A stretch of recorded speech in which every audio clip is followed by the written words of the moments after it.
আবার রাজনৈতিক কর্মসূচি দুইটার মধ্যে পার্থক্যটা আগে বুঝতে হবে। আপনি কোনো একটা রাজনৈতিক দলের কর্মসূচিকে মব বলতে পারেন না, এটা আমি এর আগেও বলেছি যে গণ অধিকার পরিষদের তারা একটা নিবন্ধিত রাজনৈতিক দল, তাদের কর্মসূচিকে যদি আপনি মব বলেন, কালকে বিএনপি, জামাত কিংবা এনসিপির কর্মসূচিকেও অন্য কেউ মব বলা শুরু করবে।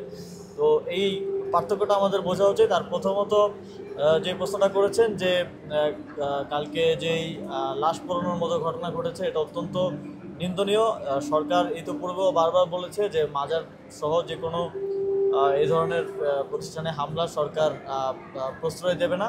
তবে সেখানে আমরা জেনেছি যে ইতিপূর্বেই স্থানীয় জনগণের পক্ষ থেকে জেলা প্রশাসন বরাবর চেষ্টা করা হয়েছিল এটা মীমাংসা করার জন্য। তো সেখানে কোন কোন অফিসারের আসলে দায় আছে এবং কাদের নিবৃত্ত থাকার কারণে কিংবা দায়িত্ব পালনে অবহেলার কারণে এই ধরনের পরিস্থিতি তৈরি হয়েছে, সেটা আমরা দেখব এবং তাদেরকে অবশ্যই এটার জন্য জবাবদিহিতারা তাই নিয়ে আসা হবে এবং ভবিষ্যতে কেউ যেন এই ধরনের ঘটনা না ঘটায় সেটা আমাদের আহ্বান থাকবে।